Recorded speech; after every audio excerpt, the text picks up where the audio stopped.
Olá, bom dia! Estamos aqui no Hospital das Nações para transmitir mais um HN Live para vocês. Eu sou Suelen Rocha e hoje aqui comigo o Dr. Adriano Guaredo. Bom dia, doutor. Bom dia. Tudo bem? Como vai? Tudo já. O Dr. Adriano, ele é oncologista cirúrgico aqui no Hospital das Nações e hoje nós vamos falar sobre câncer de próstata. Novembro Azul, Outubro Rosa acabou de acabar, terminou faz alguns dias. Novembro Azul é o mês de prevenção ao câncer de próstata. E a gente tem uns números bem alarmantes em relação ao câncer, então vir aqui falar para vocês sobre prevenção é sempre muito importante. O câncer de próstata, ele é o terceiro principal câncer que atinge os homens. Ele vem logo depois do câncer de pulmão e o câncer coloretal. Então, estimativas do Instituto Nacional de Câncer, elas apontam que no Brasil a doença apresenta 62 mil novos casos e 13 mil óbitos por ano. Então, é um número muito grande e apenas com a prevenção a gente já conseguiria reduzir isso fortemente. Então, doutor, as perguntas vão entrando para nós temos algumas que a gente já conversou e aí nós vamos bater um papo, ok? Então tá. Doutor, explica pra gente por primeiro, então, o que é o câncer de próstata? E o que é próstata, né? Porque às vezes a pessoa também não sabe nem o que é a próstata, ok? Perfeito. Bem, a próstata é uma glândula apenas do homem, está logo abaixo da bexiga, na frente do reto, né? Por ali passa o canal da uretra, por onde passa a urina, é onde é produzido o líquido seminal, por onde sai junto os espermatozoides, da próstata. Né? Sim. O câncer, ele se inicia na próstata, ele é muito frequente no homem, principalmente no mais velho, né? Uhum. E inicia na próstata, por ser uma neoplasia maligna, passar do tempo, ela pode se espalhar para outros órgãos, né? Principalmente no caso do câncer de próstata, o mais comum seria os ossos, né? Então, com o tempo, pode afetar também outros órgãos, levando à morte. Uhum. Doutor, eu vi falar que a próstata, ela é pequenininha, assim, do tamanho de uma noz. Perfeitamente. É. E então tá. Doutor, me conta então quais são as causas que podem levar ao câncer de próstata. Bom, a principal causa que foi identificada aí nos últimos anos, né, com esse aumento do câncer de próstata detectado, a principal dessas causas foi o aumento na expectativa de vida do homem, por ser uma doença frequente no homem mais velho, principalmente após 55, mas mais ainda após 65 anos, a principal causa do câncer de próstata é a idade.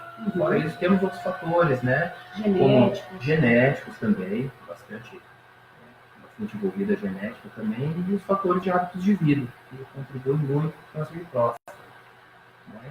O paciente obeso, ingestão muito alta de gorduras e de origem animal, né? Baixa ingestão de vegetais, fibras, etc. Fora o hábito de fumar e de consumir bebida alcoólica em excesso, também causa câncer de próstata. Está totalmente ligado, né, doutor? Totalmente ligado. Os hábitos, né? A gente tem falado bastante ali sobre os hábitos saudáveis na vida e eles estão totalmente ligados às doenças que acometem as pessoas, né? No câncer de próstata não seria diferente. Sim, principalmente aí nesse contexto do Novembro Azul, é o mês justamente para conscientização do homem para os hábitos de vida saudáveis, exatamente. Sim. Com essa expectativa de vida maior que a gente tem tido, se a gente preservar bons hábitos desde quando o paciente é mais jovem, no futuro ele vai ter uma chance muito menor de ter esses problemas, né? Tá. Então, já que a gente está falando sobre hábitos de vida, sobre a longevidade agora ser maior, com qual idade que o homem deve começar a se preocupar com esse cuidado? Ir ao médico todo ano, fazer os exames de PSA? Sim. Qual que é a idade aí que ele tem que... Ah, não, agora eu preciso ir ao médico todo ano. Porque a mulher vai desde menina, né? Sim. Menstruou, a mulher vai desde se cuidar desde mais cedo. Todo ano, desde cedo. E o homem não, né? Tem até uma cultura popular aí de um homem não ir ao médico. Isso, tem. Isso é bem frequente, a gente observa isso no consultório também. O homem vai protelando, tem costume de protelar bastante, né? A procura pelo médico, pela assistência, por já começar a prevenir as doenças que vão aparecendo com o passar da idade, mesmo as doenças mais naturais, né? Sim. Até mesmo essas outras mais graves que podem aparecendo, né? Então, qual a idade? A idade, em geral, para o homem que não tem outros fatores de risco para o câncer de próstata, iniciar um exame basal ali por volta de 50 anos. 50 anos. 50 anos, né? Como eu comentei, é uma doença do pessoa mais idosa, né? Dificilmente aparece o câncer de próstata antes dos 55 anos e a partir dos 65 começa a ser bem mais frequente. né? Então, a partir de 50 anos, já começar com os seus exames aí, preventivos, né? Tá. Doutora, uma coisa que a gente tem lido bastante é que a doença, o câncer de próstata, ela é assintomática. Então, normalmente, quando surgem alguns sintomas, é porque ela já está avançada. Como que é essa parte de sintomas em relação ao câncer de próstata? Sim, sim. A doença, ela começa silenciosa, né? E não dá nenhum sintoma, né? Um nódulozinho muito pequeno na próstata. Quando ela vai começar a dar sintomas, é quando ela já está causando algum tipo de obstrução na via urinária do paciente, né? Então, os sintomas ali podem ser sangramento junto com a urina, sangramento com a urina, obstrução da saída da urina, então o paciente começa a precisar fazer força no banheiro, depois, quando ele termina de urinar, ele tem aquela sensação de que não teve ainda o esvaziamento da bexiga, né? Começa, às vezes, a acordar muitas vezes à noite para ir no banheiro, coisa que não tinha costume antes, né? Os sintomas são compartilhados com outras doenças da próstata benignas também, não só com os tumores malignos, né? Sim.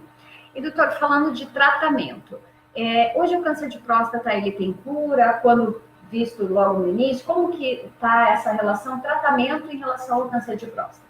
Sim, sim. É uma doença curável, né? A gente pode, quando ela está no estágio inicial, né? A gente consegue já tratar com cirurgia, em muitos casos vai para radioterapia, em alguns casos bem selecionados, pacientes com uma biópsia de próstata que mostra que a doença é de pouco índice de agressividade, tem pouca chance daquilo evoluir, né, até mesmo nos próximos anos daquele paciente. Tem alguns casos bem selecionados em que é optado até por não se fazer cirurgia ou tratamento, apenas uma observação, mas são casos bem selecionados. A maioria dos casos, quando já é diagnosticado, o paciente vai para algum tratamento, seja ele cirurgia, né, casos iniciais, radioterapia também para casos iniciais, casos mais avançados aí, às vezes radioterapia com ajuda de hormônios, né, também para conter o tumor, né, que ele é alimentado pelos hormônios masculinos, né? Sim. Em alguns casos mais avançados ainda já fica fora esses tratamentos de cirurgia ou radioterapia, o paciente acaba indo apenas para o hormônio. Em poucos casos de doença muito avançada que não responde aos hormônios, vai para quimioterapia, sendo mais raro isso. Tá, a quimioterapia é mais comum, então, em outros tipos de câncer. Outros tipos de tumor. O câncer de próstata, ele é muito responsivo aos hormônios, né? A testosterona do homem faz com que o hormônio se desenvolva e se espalhe. Então, o tratamento hormonal para o câncer de próstata, ele é feito nesse sentido, porque é bloqueado os hormônios masculinos, e o câncer regride. Regride, às vezes o paciente fica sem sintoma do câncer e contém totalmente o desenvolvimento da doença. Entendi. E quais casos seriam cirúrgicos, doutor? Quando que é necessária a intervenção? Sim, cirurgia para casos iniciais da doença contida apenas na próstata, não tendo ainda extravasado, né, não tendo saído da próstata ainda, são os casos mais selecionados para cirurgia. Tá.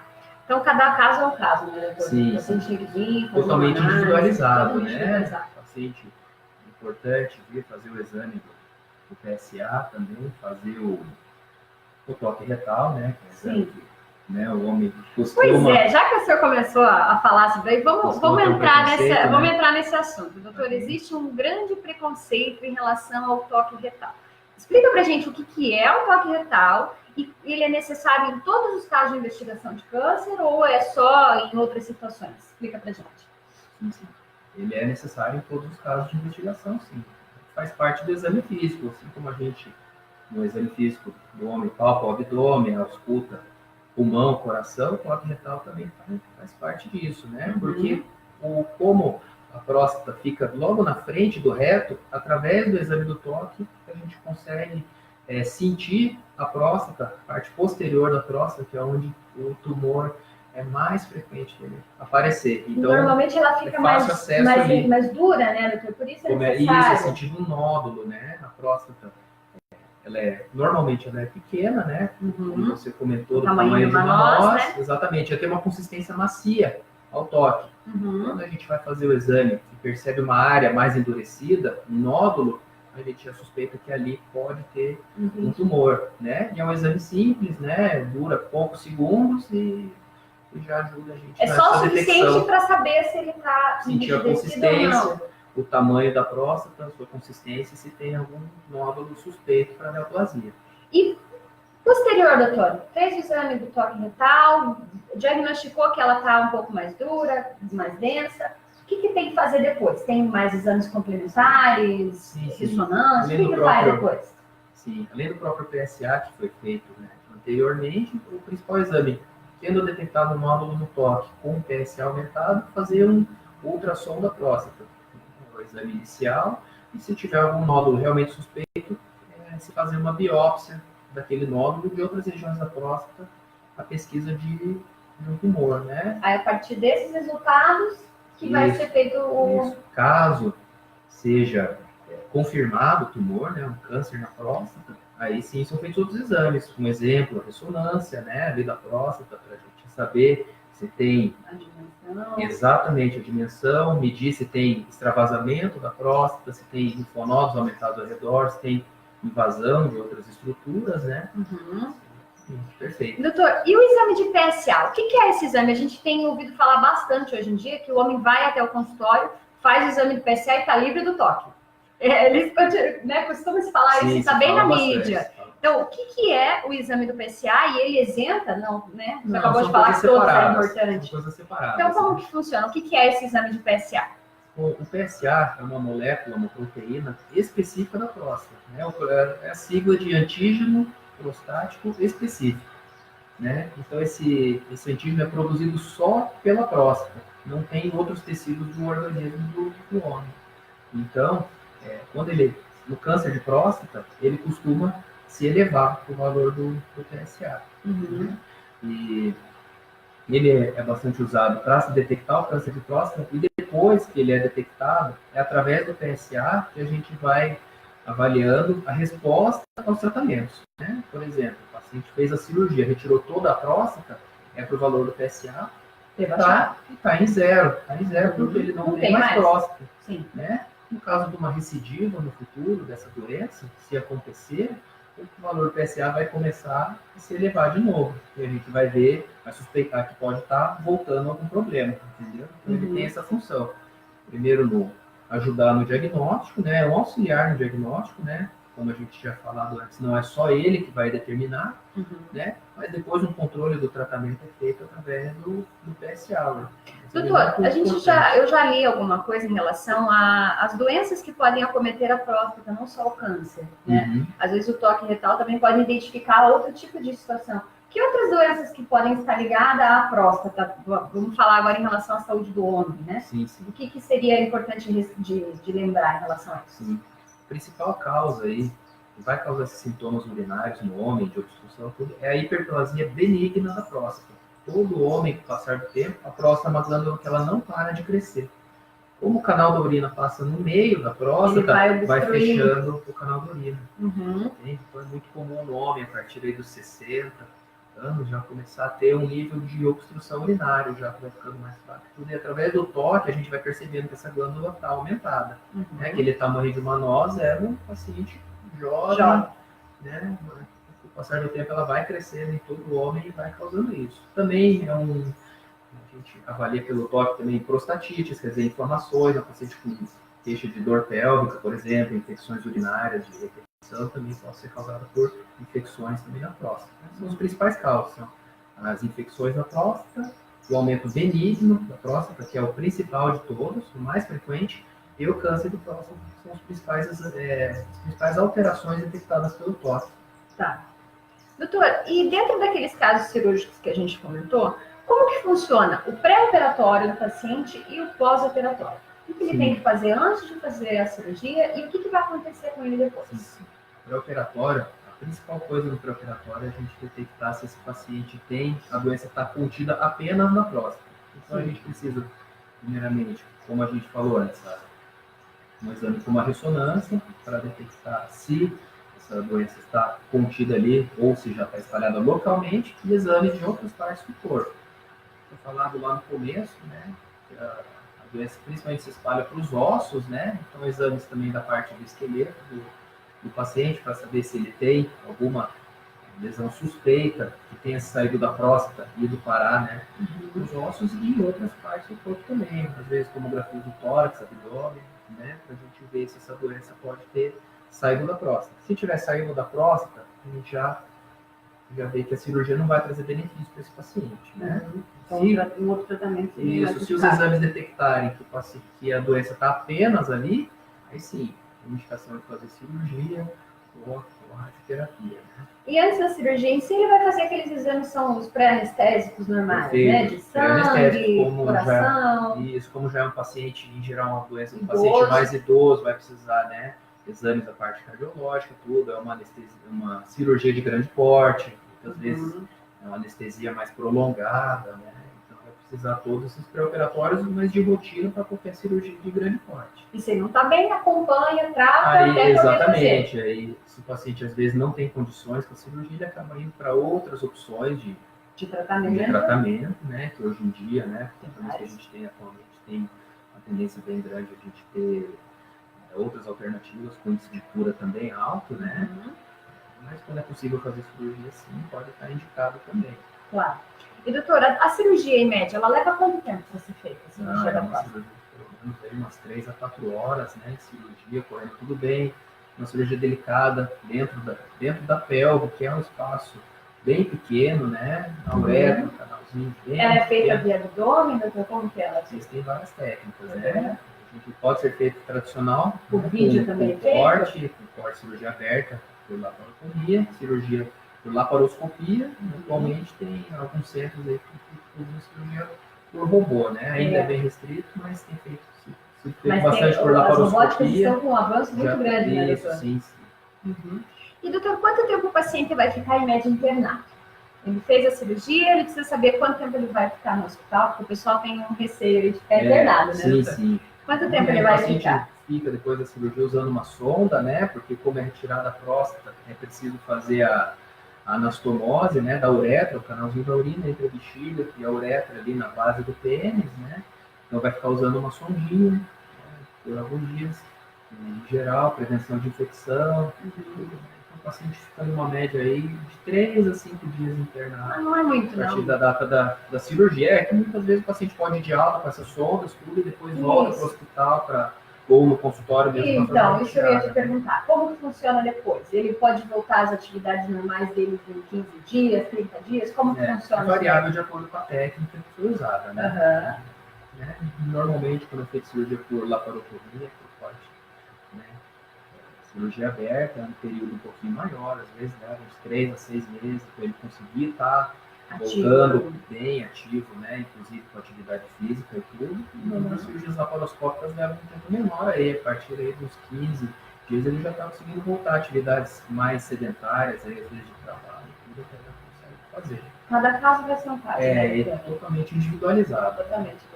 Então tá certo. Mas não é nada assim tão longo, tão distante, né, doutor? É algo que dá para pessoa pensar, não, tem que cuidar da minha saúde. Tem seus riscos, né? Cirurgia, mas como qualquer outra também tem, mas o benefício é maior, né?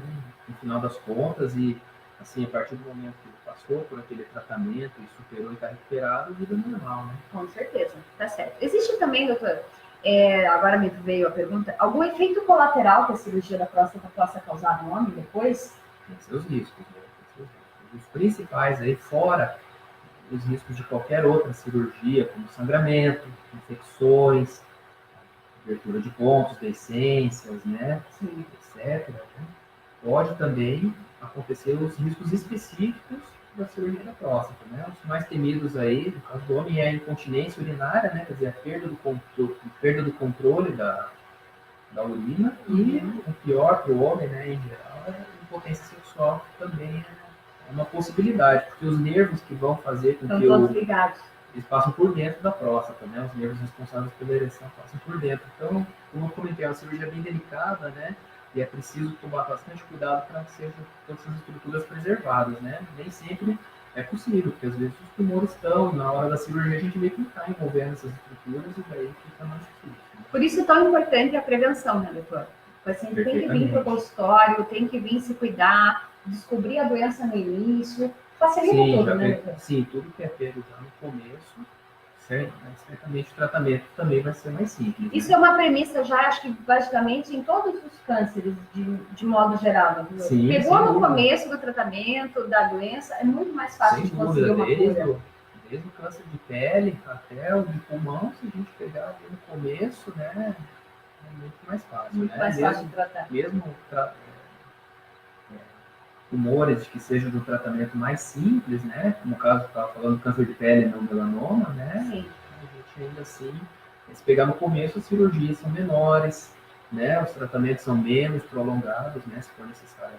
E, consequentemente, os efeitos colaterais também vão ser menores. Também, perfeitamente. É uma cadeia, né, doutor? Sim. Então tá bom. Doutor, a gente está terminando aqui nosso tempo e entrou uma pergunta aqui pra gente da V Ferraz. A V Ferraz trabalha aqui com a gente, doutor. Então ela está sempre ligadinha nas nossas lives.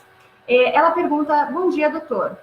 Falando sobre a saúde do homem, a minha pergunta não tem muito a ver com o câncer, mas de modo geral na saúde, né? Ela pergunta assim, torção de testículos deixa o homem estéril? Já que está falando sobre a saúde do homem em geral, como é que funciona isso, doutor? Eu nem sabia que existia isso daí. Sim, Como que é isso daí? Explica pra gente. A torção do testículo, ela não tá ligada à próstata, né? Mas como no testículo é que são produzidos espermatozoides, né? Alguns casos de torção, os mais graves, pode ser necessário, inclusive, a retirada do testículo, né? Mas mesmo que seja retirado, a tendência é que não ocorra a infertilidade, tá bem? Quer dizer, a esterilidade, como a pergunta da V Ferraz, né? Sim. Porque o outro testículo ainda dá conta da produção dos espermatozoides, né? E a produção hormonal também. Das trompas, né? Quando a gente vai tirar um, a outra funciona mais. Pode haver uma diminuição, né, da quantidade de espermatozoides, mas a infertilidade já é bem mais difícil acontecer. Entendi. Tá bem? Principalmente a torção unilateral. E uma boa parte dos casos não é necessária a retirada do testículo. Quando isso aí já é diagnosticado já nas primeiras horas, é feita a cirurgia, né, desfaz essa torção do testículo e aí costurado o testículo. Essa torção? Eu tô aqui curiosa pra saber. Isso é um problema. Você bateu, caiu, machucou, o que é? Normalmente não tem uma causa específica. O paciente é um problema congênito já, dos ligamentos que mantêm o testículo na posição dele, retinho. Esse ligamento às vezes tem uma frouxidão e tem os músculos que contraem o testículo, ele volta um pouquinho para subir, e aí às vezes está frouxo, ele é contraído de uma forma que ele fica torcido e o suprimento dos vasos sanguíneo para o testículo cessa, né? Como a gente tem uma mangueira, e dobrar essa mangueira para de sair a água, no caso da mangueira, no caso do testículo, seria para de a irrigação sanguínea para o testículo, e ele pode, inclusive, necrosar e perder o testículo.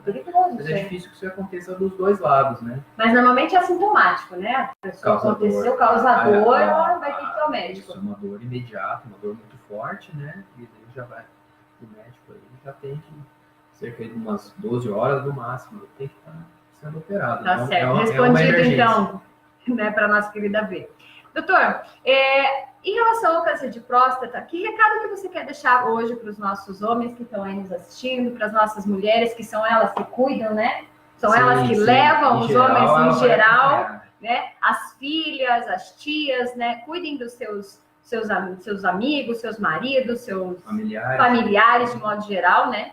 Olha lá, ela já avisou pra gente, muito obrigada, foi muito esclarecedor. Para mim também, eu não sabia. Doutor, então, de modo geral, hoje a gente terminando essa live tão importante sobre Novembro Azul, que recado que você tem para dizer hoje para os nossos pacientes que estão aí nos observando e também o pessoal que vai puxar a orelha lá para o pessoal e para o médico? A nossa principal mensagem é justamente o homem procurar ajuda a discutir com o seu médico, né? Se já é o momento dele iniciar ou não os exames preventivos, né? Saber se está no momento, a consulta, que a gente vê se está na hora de se fazer aquilo ou não, né? Para a gente descobrir as coisas o quanto antes, né? Os tumores. E principalmente a principal coisa é ter aquela relação com o médico, a gente descobrir cedo, né? Diagnóstico precoce, saber se aquele tumor vai precisar ser tratado naquele momento ou não, né? Para a gente evitar as complicações aí no futuro, né? Não protelar ao médico, né? Não só o câncer de próstata, né? A gente tem muitas outras doenças aí que são muito frequentes também no homem, com as causas semelhantes ao câncer de próstata, coisas vão aparecendo com a idade, né? Hipertensão, diabetes, as doenças do coração, tudo também são muito importantes. Então, a principal coisa é o homem já ter o médico dele que vai discutir com ele diretamente. E pode ser o clínico geral, né, doutor? O clínico Sim, geral, inicialmente sim. A partir do momento que outra coisa é diagnosticada, aí ele vai sim, indicar, né? um oncologista ou Sim. um urologista. Né? O próprio médico da família, né, doutor? Hoje em dia é muito comum, né? O pessoal tem o médico da família nos postos de saúde ou mesmo nos hospitais. Aqui a gente tem o doutor Giliardi, que é médico da família. Sim. Ele cuida de modo geral e precisando ele vai indicar para o profissional especialista, né? Também, exatamente. Então tá Isso certo. é o mais importante. Eu acho que demos o recado hoje, né, doutor? Quero agradecer, doutor, imensamente a sua disponibilidade de estar aqui Eu agradeço hoje. a oportunidade. Aí. A gente sabe que a agenda é complicada, né? Sim. Vida de médico não é difícil, não é fácil, gente. Mas a gente está disponível aí, se for necessário, qualquer esclarecimento. Estamos à disposição aí, a gente agradece muito a oportunidade, tá bem? Qualquer coisa. Tá bom, doutor. Estamos à disposição. Tá joia, muito bem? obrigada. Para vocês que estão nos assistindo, se surgir alguma dúvida, enviem para a gente vai até o doutor, pega as respostas para vocês e posta aqui na nossa página. Por hoje é só, muito obrigada. O Hospital das Nações, você em boas mãos.